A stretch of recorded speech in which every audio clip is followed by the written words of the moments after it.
കേരളത്തിലെ പത്തനംതിട്ട ജില്ലയിൽ സ്ഥിതി ചെയ്യുന്ന കേരള വനം വികസന കോർപ്പറേഷന്റെ ഒരു എക്കോ ടൂറിസം പദ്ധതിയാണ് ഗവി. പത്തനംതിട്ട ജില്ലയിൽ സ്ഥിതി ചെയ്യുന്ന ഗവി സന്ദർശകർക്ക് ട്രെക്കിംഗ്, വന്യജീവി നിരീക്ഷണം, പ്രത്യേകം നിർമ്മിച്ച ടെന്റുകളിൽ ഔട്ട്ഡോർ ക്യാമ്പിംഗ്, രാത്രി സഫാരി എന്നിവ പോലെയുള്ള പ്രവർത്തനങ്ങൾ വാഗ്ദാനം ചെയ്യുന്നു. പത്തനംതിട്ടയിൽ നിന്നും ഗവിയിലേക്ക് 109 കിലോമീറ്റർ യാത്ര ചെയ്യണം. 2 മണിക്കൂറാണ് അതിന് ആവശ്യമായിട്ടുള്ളത്.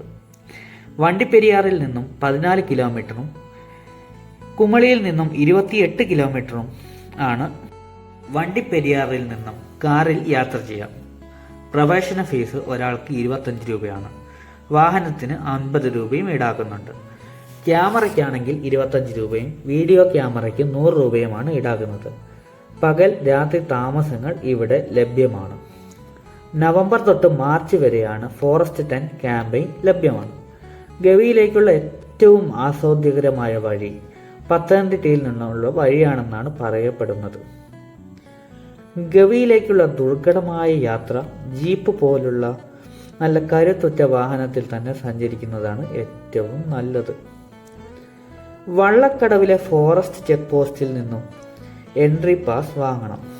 ഏറ്റവും അടുത്തുള്ള റെയിൽവേ സ്റ്റേഷനാണ് തിരുവല്ല റെയിൽവേ സ്റ്റേഷൻ. 2012 നമുക്കറിയാം, 2012 വരെ ഗവി അധികം ആർക്കും അറിയില്ലായിരുന്നു.